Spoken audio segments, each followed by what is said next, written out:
be in the middle of his will. I believe, I believe. Some people try to tell me I'm not worthy of my destiny, but I'm so glad they didn't give it to me. They were not there when I cried, Lord, I need your help.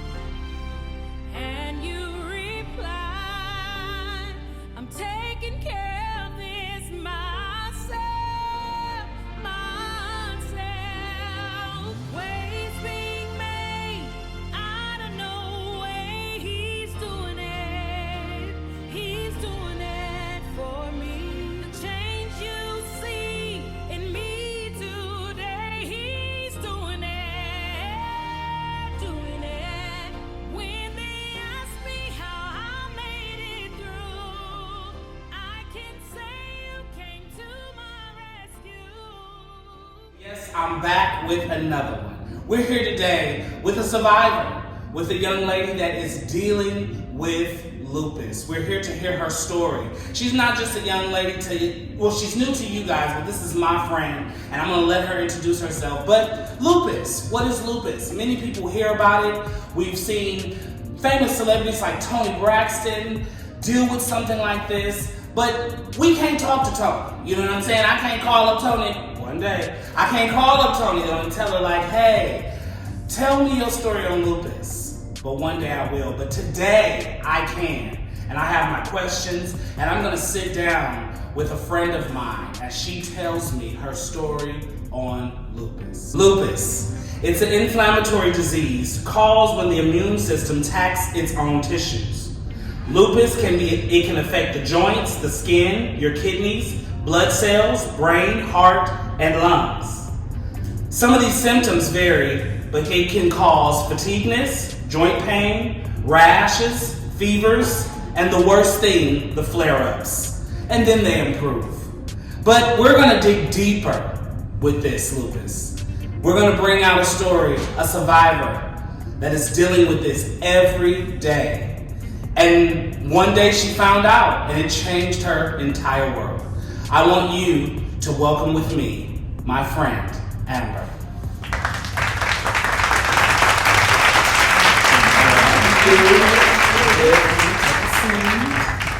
Take a seat. I'm so glad you're here and joining me. So first things first, how are you? How are you today? I'm good. How are you? I'm good. All right. So we're gonna go ahead and jump right into this. How did you know that there was something wrong? So in 2019, I had some chest issues, and it just didn't feel normal. So I went to the doctors, and they told me I had an irregular heartbeat. It was just a small doctors. It wasn't like a big doctor like Kaiser or Sutter. So like, your heartbeat's really irregular. We need to send you to a regular doctor. Go to the emergency room because it's like skipping. And so I was like, okay. They gave me images that they took and everything, and I went there. When I went there, they said there was nothing wrong. So I'm like, okay, this is kind of scary that one doctor is seeing something and another doctor isn't. After that, about a year went by, and the whole time a year was going by, I was calling doctors. It was COVID, so it was really hard to get doctors to see me because they kept saying, okay, you're coughing, that's COVID-like symptoms, we need you to stay home. And so they started thinking it was asthma and everything like that. And eventually it got to a point to where I had to just take myself to I had my girlfriend take me to a hospital, and it all started from there. But I'm sure you want to know about that a little later, so I do. I'm cutting. So you kind of did answer this question in your first part, but I want to take you back. You said you found out in 2019. Was that the year that you found out? Okay, so what year did you actually full-blown get diagnosed and find out? I had lupus on February 6, 2001. Okay, take me back to that day. What was that day when they gave you and you got the official diagnosis that you have lupus? I think I was really shocked being that in 2019, I rushed myself to the emergency room for chest pains. So going from 2019 to 2021, it was kind of like you know, anything could happen along those lines, and I just feel like those doctors was telling me anything. And so it was very, very scary. COVID was in full-blown effect. I couldn't have any visitors, even though my mom was fully vaccinated. She couldn't come see me. This is the first time I've ever been in a hospital, or a hospital stay. And to find out that I had a disease, it was very traumatic. It was very hard. How long were you in the hospital? I was in the hospital for 7 days. So when you found out this was your diagnosis, what lifestyle changes did you have to make in order to adapt now to your new normal, should I say? I'm still learning, because technically I just made a year in February.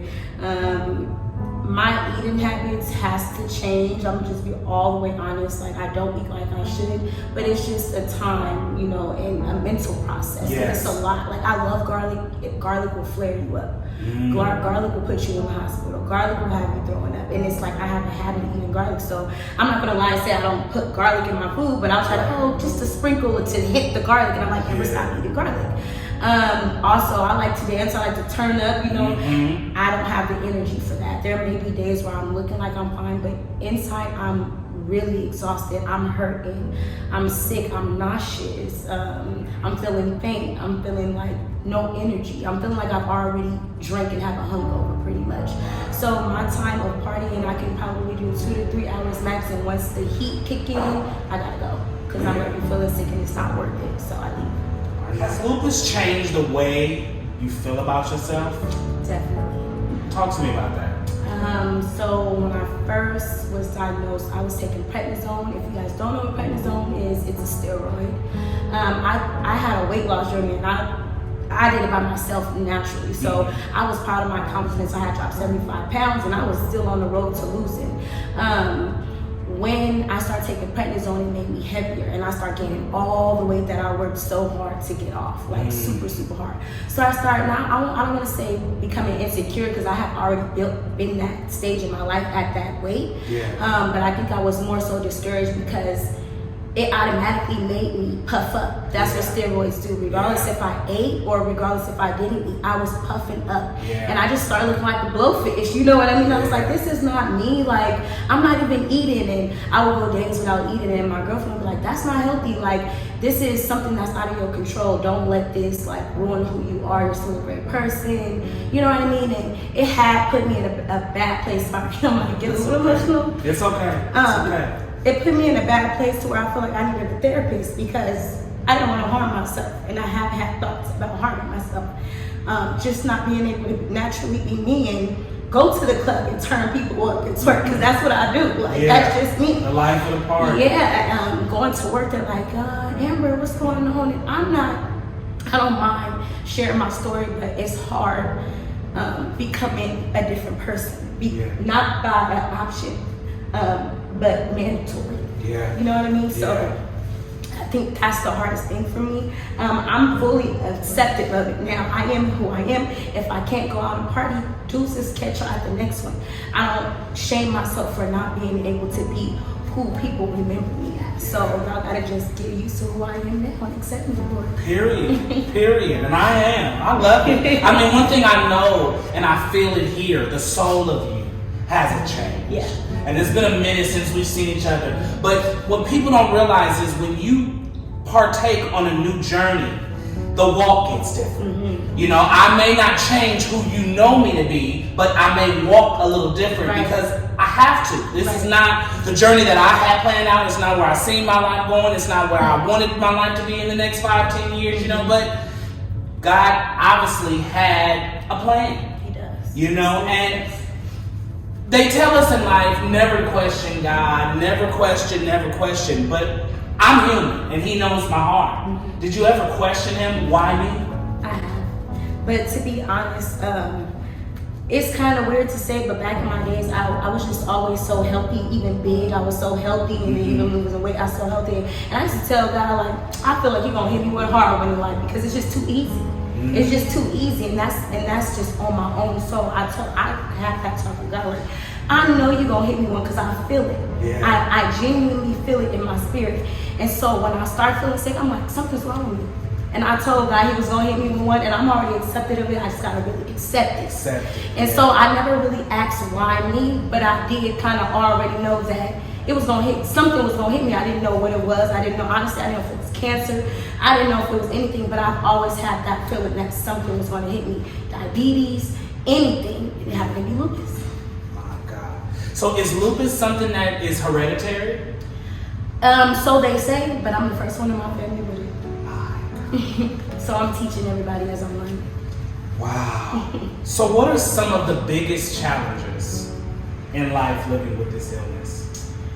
I would have to say just life in general, honestly. It's something that attacks you when you don't have no clue why it came. I can't never say that it's easy because it'd be a day like I'm feeling fine and I get up and I'm like, dang, my bones is aching. I'm walking like I'm on pins and needles. I got bruises out of nowhere. I can't stand for more than probably 3 consecutive hours. I feel faint. I might even throw up. It's really affected every day. I can't say that one day is easier than the other or one day is worse than the other. But I can say, since the day that I was diagnosed and they cleared me and got my lungs straight, I've never been that worse. I have my days where my lungs can't tolerate it, but I never felt what I felt before that diagnosis. So I'm blessed.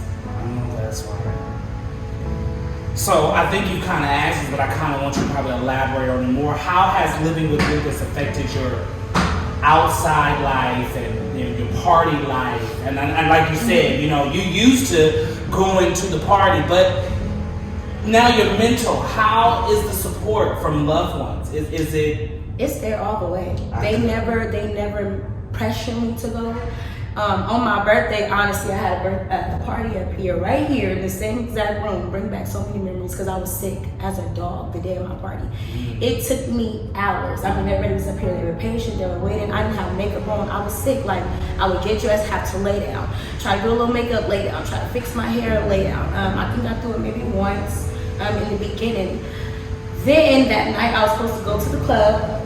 Everybody from the time the party ended to the time we were supposed to go to the club was sitting in my house. I was in bed. I was sick. I was asleep.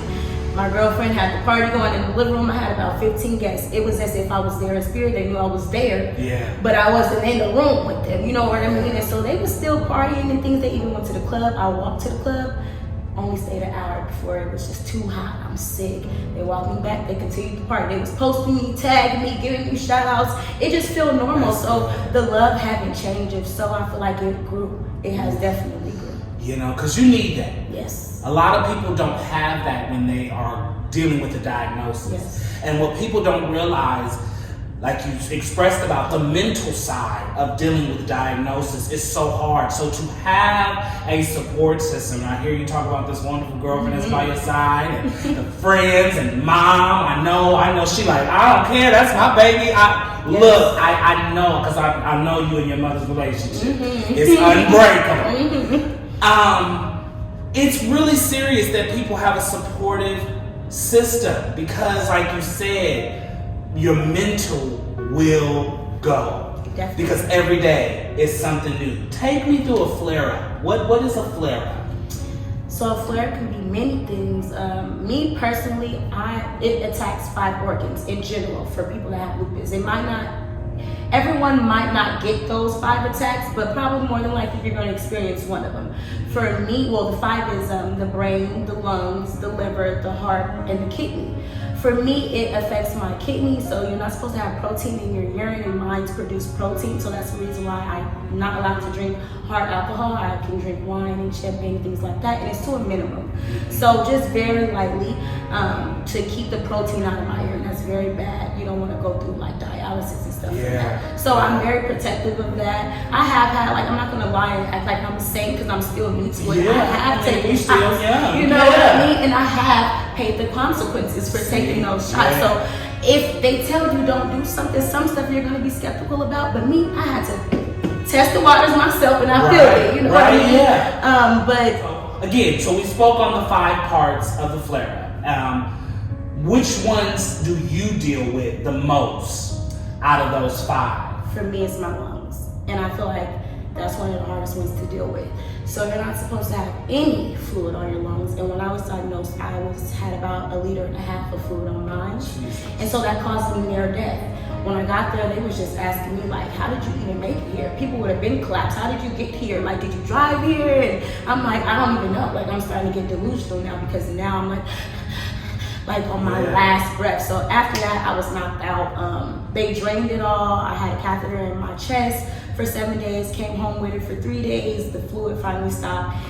It's not completely gone, it's still a little bit there, but that's my version of a flare. So mine's attack my lungs. And so if I'm not eating right, or if I am drinking alcohol, or even stress, if I'm overworked, honestly, when I say stress, I mean stress in all levels. I can't be stressed of even being happy. You know, happy stress. I can't get overexcited. I can't get sad. I can't get angry. I can't yell, and that's changed me, like, really as a person, because I used to be ready to what? You said what? But now I gotta sit back and be like, you're not gonna have me in the hospital tomorrow, so let me just sit back and let you act the fool, because you could deal with that. Me, I can't deal with that. So it has taken a toll on my lungs. That's part of the reason why I can't stand for longer. I can't lose the weight fast like I want to, because I can't run the treadmill, or I can't do all the activities that I used to do. And for me, it's just the kidneys and the lung, and as long as I take care of them, I'll be okay. Wow. So on this journey, have you found any natural remedies? I know this is the world of, I ain't taking no medicine and this, but, sometimes medicine is needed, but sometimes we can find natural remedies that will help us. On your journey, have you came across any natural remedies for lupus? Not quite yet. Not ones to actually help me. Like, I have tried stuff that people have told me to try. But everybody, like I said, is different. I have found this lady on TikTok, but she had told me to try like dark cherries. I can't remember, it's written down, but it's like 3 different things, and it actually helps inflammation.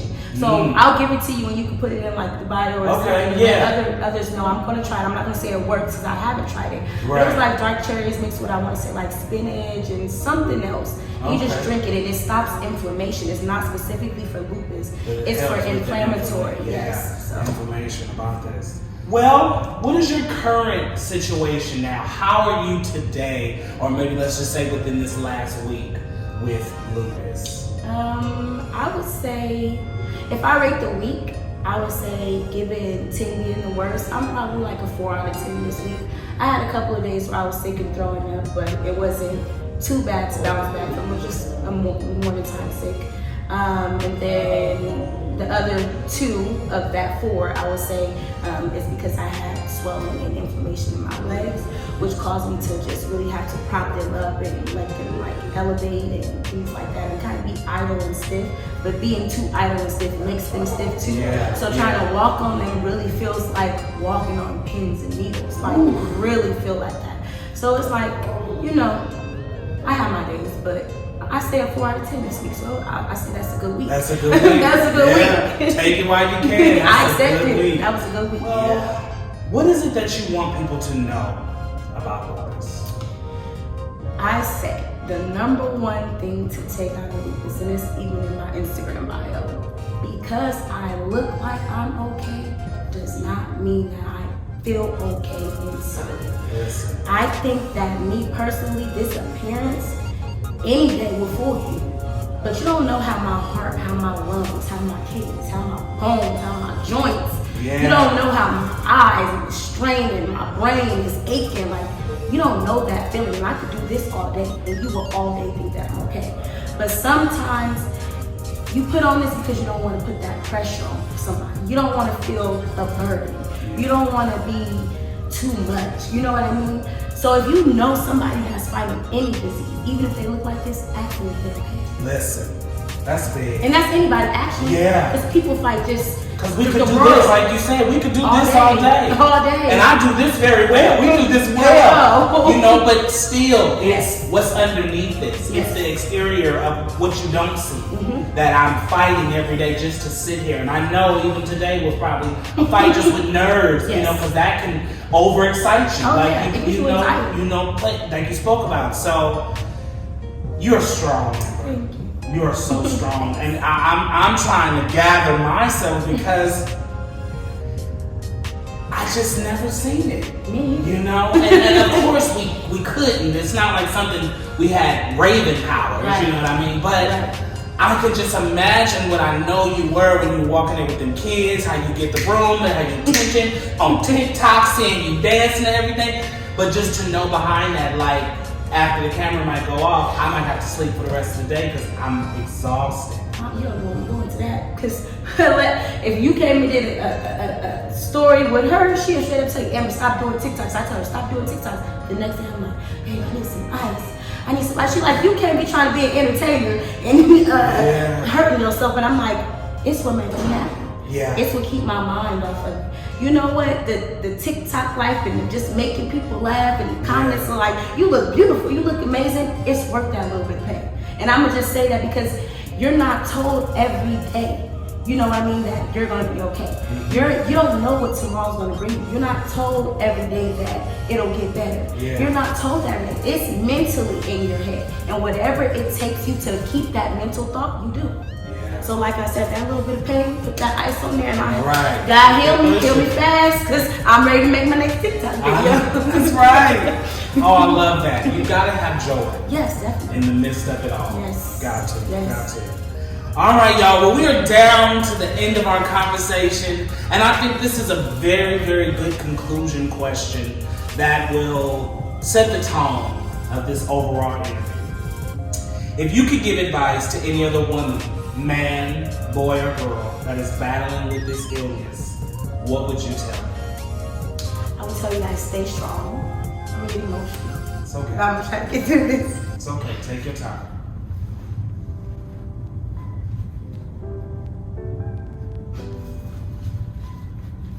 I would definitely tell you guys to stay encouraged, stay strong. You're not alone. Don't ever for a second think that you have to hold this in, because there's people like me that have held it in and it didn't get me nowhere. And I opened up that space. I started becoming vulnerable to the situation, because you have to have a little vulnerability. You have to allow people to understand. You have to learn how to adapt. It's not going to be easy. But if you are battling this, you could reach out to me. I'll have Kenny give you my Instagram name. I'm open to hear your stories. I'm open to help you. We can learn together, because I'm still learning. I'm helping people that's already been battling this for 14 years. Like, girl, you eating garlic? I see you putting garlic on your food. What you doing? She's like, I didn't even know I'm not supposed to be eating garlic. So everybody is different, and just for a second, don't ever think you're alone. Don't battle depression. We're stronger than lupus.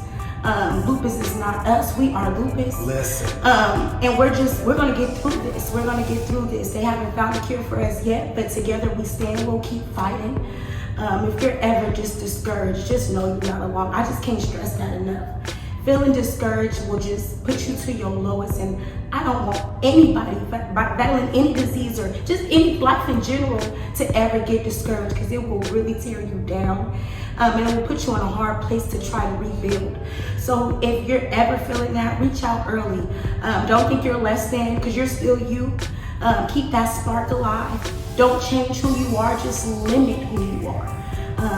And just be you, just be you. That's all I can say is be you. Don't change who you are for nothing in this world. For nothing, not even lupus. Listen. And you continue to keep being you. Thanks. Because you are light. And you have endured. But this only, tests and trials come to only make us stronger. And he says that he gives his strongest battles to his strongest warriors. And so, she's in this with me. If you are dealing with this and you want us to come and sit on your couch and talk with you, reach out, contact us. And as I take you on this journey with me, because I believe you're going to be the face for me for Conversation with KF Lupus. And each year that they have the ceremony, whatever, let me know. I want to be involved. I want to be a part of this journey and story with you. And I want to document it. And I want us to get on the road and we go find other people.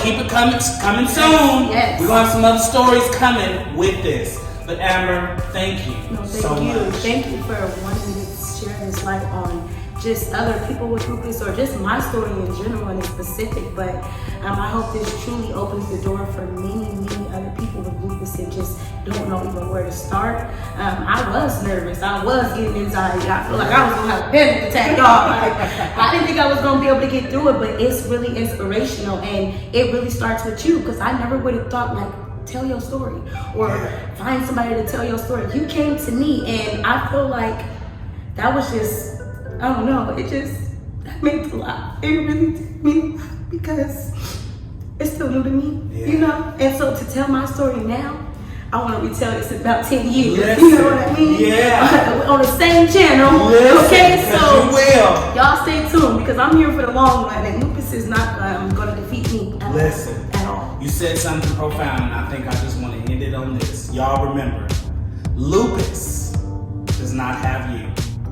You, or did I say that right? Yes. Did I say, yeah, okay. You have lupus, okay? Don't let it take over. You take over.